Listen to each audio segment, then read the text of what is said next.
देश का अपना चैनल, हर युवाओं का चैनल, यूवी चैनल, देश का उगता वैभव। नमस्कार, मैं तपिश पत्रकार आपका स्वागत करता हूं यूवी चैनल पर।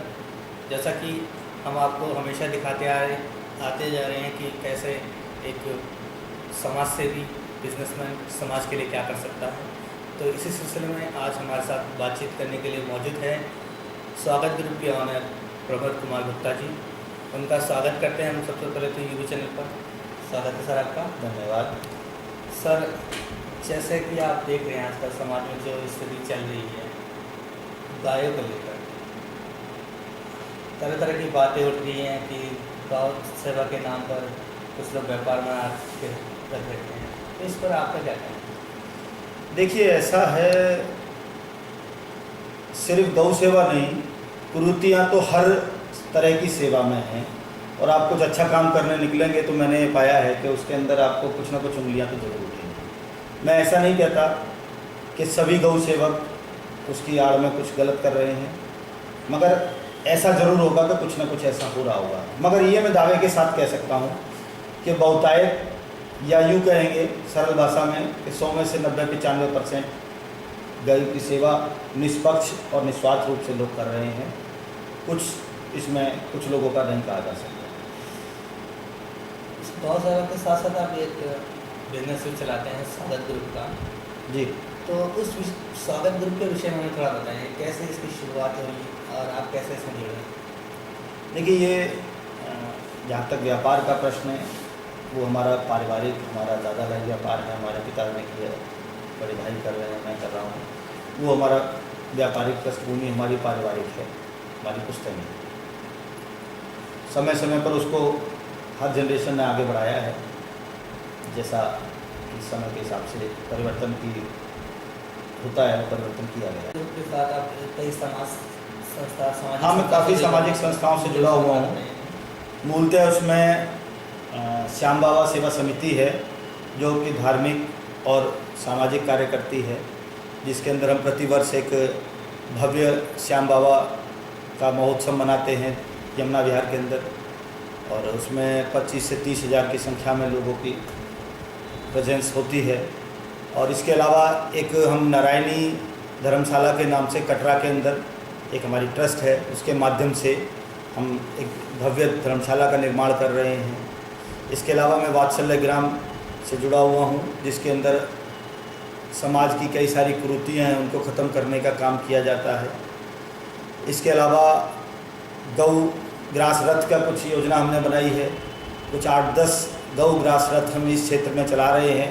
कुछ डायरेक्टली मैं अपने कार्यालय से खुद चलाता हूँ, कुछ अपने सहयोगी लोगों के माध्यम से चलाते हैं, जिससे कि लोगों की जो भाव है, जो इच्छा है, एक रोटी गाय के नाम की या कुछ सेवा भाव, समर्पण भाव लोग गाय के नाम से जो करना चाहते थे, वो संपूर्ण हो सके और सोसाइटी में गंदगी भी ना हो, इस दिशा में गौ ग्रास रथ का निर्माण किया गया था, जो कि बहुत सफल तरीके से इस क्षेत्र में चल रहा है। इसके अलावा अन्य बहुत सारी, मैं निष्काम सेवा समिति और अन्य बहुत सारी संस्थाएं हैं जो धार्मिक और सामाजिक कार्य करती हैं, उनके साथ जुड़ा हुआ हूँ। जैसे कि सेवा भारती है, राष्ट्रीय सेवा भारती है, ऐसी अधिक से अधिक माने तो शायद 100 संघ के आसपास की संख्या में संस्थाओं से जुड़ा हुआ हूँ। तो यही आपकी सामाजिक सेवा की बात। अगर मैं आपसे पूछना चाहूँ, आज का युवा देखा जाता है कि बिजनेस कम करना चाहता है, लेकिन नौकरी की और ज़्यादा अग्रसर रहता है।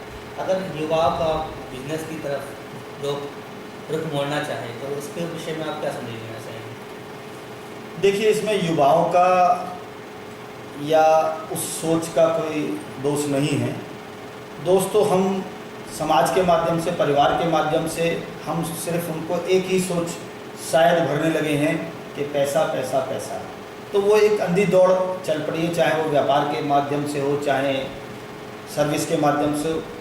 युवाओं की एक सोच बनी है कि हमें बहुत परिश्रम ना करना पड़े, काम ना करना पड़े, और सरल और सहज तरीके से हमारी अच्छी इनकम हो जाए। मेरा मानना ये है कि जहाँ तक अभी इससे पूर्व में आपने समाज सेवा का विषय रखा, तो अगर हर आदमी, चाहे वो व्यवसायी है, चाहे वो सैलरी पेड है, चाहे सरकारी नौकर है, पुलिस है, सेना है, अपना अपना काम वो जो भी कर रहा है ईमानदारी से और समर्पण की भावना से, सेवा की भावना से करता है, तो मैं समझता हूँ उससे बड़ी देश सेवा कुछ है ही नहीं। इस देश का उद्धार हो जाएगा। हर आदमी, डॉक्टर अपनी जिम्मेदारी, शिक्षक अपनी जिम्मेदारी, व्यापारी अपनी जिम्मेदारी, हर व्यक्ति अपना काम पूरी कर्म निष्ठा से और ईमानदारी से करता है। देश को कोई रोक नहीं सकता महाशक्ति बनने से। तो आपके कहने का तात्पर्य यह है कि सबको अपना काम ईमानदारी के साथ करते रहना चाहिए। बिल्कुल। मुझे एक प्रश्न उभर के आ रहा है, आज की जो समाज में स्थिति चल रही है, गौ की जो सेवा करने के लिए गौशालाएँ बनी हैं, उनकी जो दयनीय स्थिति हो रही है, उसमें सरकार जिस तरह से मदद कर रही है, उससे आपको क्या लगता है कि सरकार को इसमें और कितनी बढ़-चढ़ कर हिस्सा लेना चाहिए? देखिए, सरकार दो इसमें बातें पैदा होती हैं। एक तो सरकार की मदद कितनी होनी चाहिए, और दूसरा जो सरकार मदद कर रही है वह मदद का समाज में इस्तेमाल, उसका प्रयोग कितना ठीक से हो रहा है। तो मैं समझता हूँ जो मदद अभी सरकार से मिल रही है उसमें और बढ़ोतरी हो तो उससे अच्छी बात नहीं हो सकती, मगर उससे पहले जो मदद सरकार दे रही है उसका सदुपयोग हो, ये ध्यान रखने की ज़रूरत है। जैसा अभी पूर्व में देखने में आया कि कहीं एक गौशाला के अंदर काफ़ी भारी संख्या में वहाँ पर गऊँ का सही से देखभाल नहीं हुई और वहाँ पे उनका स्वर्गवास हुआ। तो ऐसी स्थिति में सरकारी मदद देना और उसका दुरुपयोग होना, ऐसी स्थिति में आप देखिए, तो देख के बड़ा कष्ट हुआ। तो जो भी सरकार से मदद ले, स्वयं सेवा करे, मगर वो व्यक्ति करे जिसके मन में सेवा का भाव हो।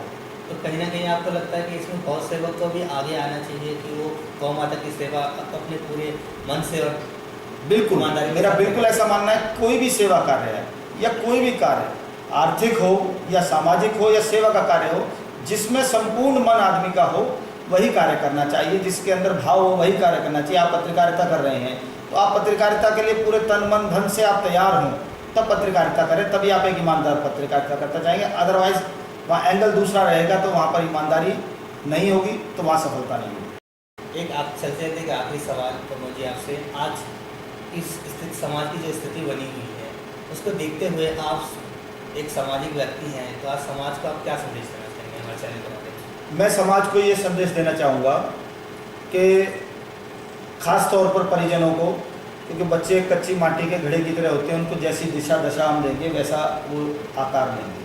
तो अपने बच्चों को शिक्षा के साथ साथ संस्कार भी दें, वही आगे चल के इस देश का निर्माण करेंगे।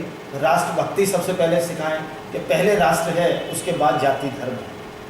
ये हम सिखा के चलें तो शायद आज जो वातावरण इस देश में बना हुआ है कि कुछ जगहों पर राष्ट्र विरोधी गतिविधियाँ होती हैं और बड़े गर्व से वो लोग आतंकवादियों के जनाजे में लोग शामिल होते हैं, इससे ज़्यादा शर्म की बात नहीं हो सकती, क्योंकि कहीं ना कहीं हमारे युवाओं को भ्रमित किया गया है, उनको मिसगाइड किया गया है। मुझे ऐसा लगता है उसके अंदर समाज का बहुत अहम रोल है, हमारे बड़ों का बहुत अहम रोल है। अगर हम अपने बच्चों को किस प्रकार शिक्षा देते हैं, उन्हें किस प्रकार संस्कार देते हैं, ये बहुत, हम सिर्फ स्कूल भेजकर शिक्षक के ऊपर या स्कूल के ऊपर निर्भर ना हो, उन्हें संस्कार भी दें, उनका ध्यान भी रखें कि वो किस दिशा में जा रहे हैं और उस दिशा का आगे भविष्य क्या होगा।